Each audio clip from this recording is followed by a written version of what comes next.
Tonight, millions of current and former federal employees are waiting to find out if their personal information was stolen right off government computers. And news of the massive data breach was first breaking yesterday. Eyewitness News reporter Craig Boswell is in Washington now with the latest developments.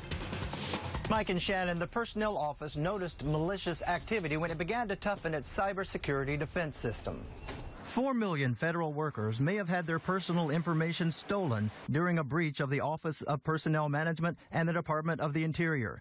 Hackers were able to insert malware into government systems last December. The breach wasn't discovered until April. It took another month to determine that information had been taken. We're still trying to determine exactly the scope of this particular intrusion and how precisely some individual or group of individuals was able to obtain access.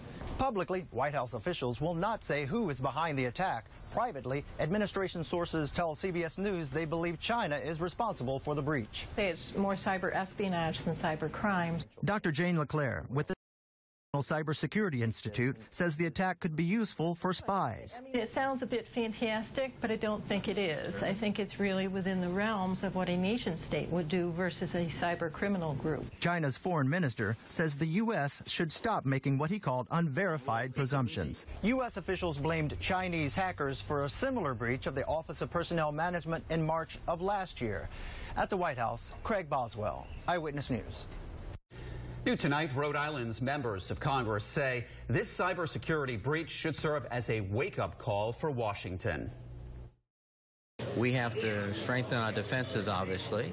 We have to be much more coordinated. It's a balance of protecting not only our national security, but protecting individual privacy. Those comments today from Rhode Island Senior Senator Jack Reed. We're also hearing from Congressman Jim Langevin, who's been one of Washington's leading advocates for cybersecurity.